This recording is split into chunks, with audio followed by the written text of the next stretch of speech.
Taking pictures is a breeze these days, as long as you have one of these guys. There was a time, however, when taking pictures took time, money, and patience. Well, imagine then finding over 1 million photographic negatives, some dating back to the 1870s. Rob Wiles went down to Colombia to witness some of this collection and discover how it's being preserved for the future. West 7th Company in Colombia didn't start out to be a photo gallery. That phase of its life began, appropriately enough, with a conversation about a camera.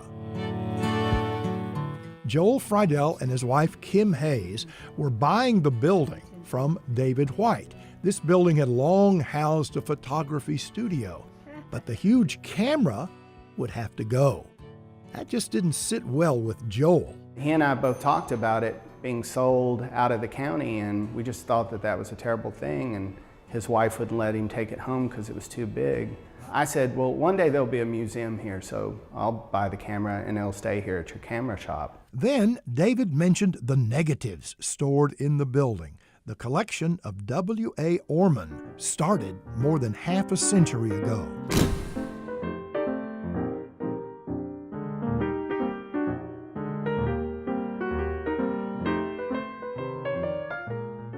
We have really just scratched the surface, and when you deal with this many photos, and there are more than 1 million. More than 1 million? More than 1 million. Honest million, not a exaggeration million. Not an exaggeration million.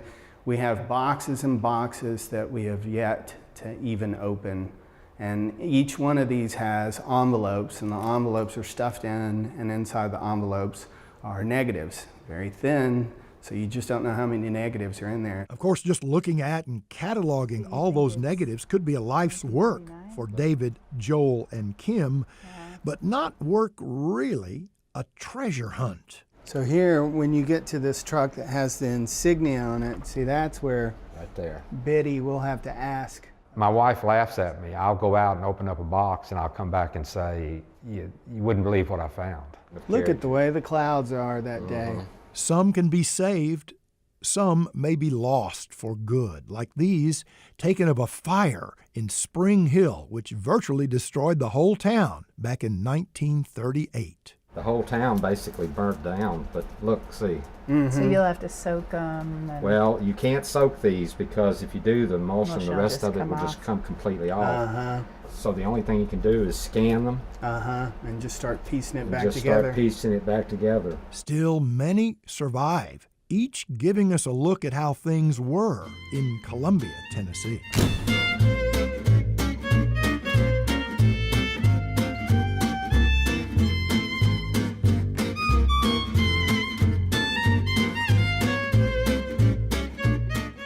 Workers have posed, because in those days you'd have to do a really long exposure. They're all over the building, including there's a guy standing on the very tip top of the clock tower.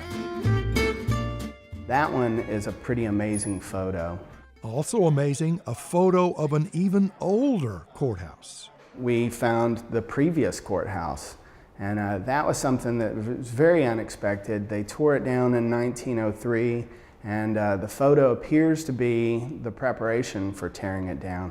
It's a wonderful full-on photo, and it's just amazing that we have a photo of the previous courthouse. Then there are the photos of the kinds of tragedies every town endures. A fire at Gordon's department store.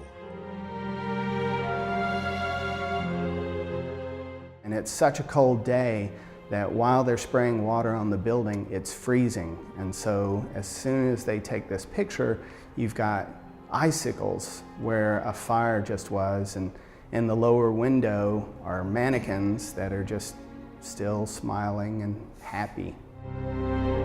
I was here then. I remember that. We were called at home that Goins was on fire. Oh, but that was a traumatic event at the time.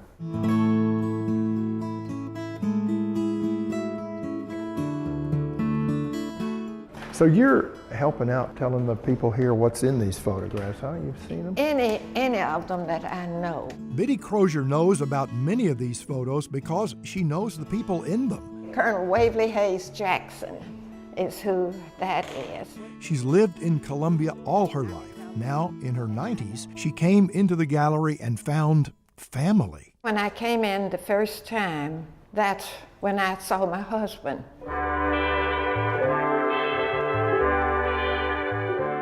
His name is Houston Crozier, called Hoos.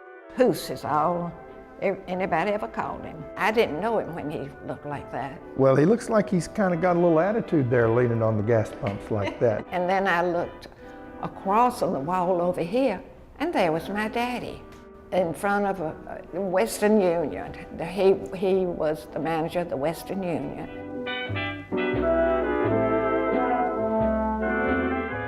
There was nothing by it, no name at all. They had no idea. We didn't know anything about it.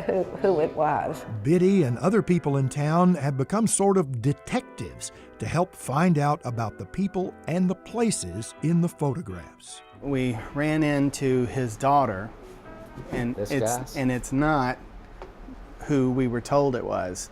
We're exposing people to photos that they haven't seen in decades, but we're also having people that are coming in that are 60, 70, 90 years old, and they're telling us stories about family businesses, finding family members. So there's sort of a race against time here to be able to get the information that you couldn't get any other way. That is Bowser Frakes, and he was married to my mother's sister. So, with close to 1 million more negatives to look through, nobody knows what photos are ahead. But David White definitely knows what they've found. This is in front of the Bethel Coffee Shop, and that's 1938. And when you look at the way these photographers, the equipment that they had to use, the film that they had to use, to get great shots, they had to be a master of photography. If people just realized how much work it was to get a photograph back then, good, was a big, big ordeal. Looking at the photos, however, well, that's a delight. That one's awesome. And with many more negatives to explore and restore, Joel knows he may not get to them all before he retires. We realize that we won't, that this is such an enormous process. There's so much research that has to be done, and just the physical nature of going through the photos when you have this many.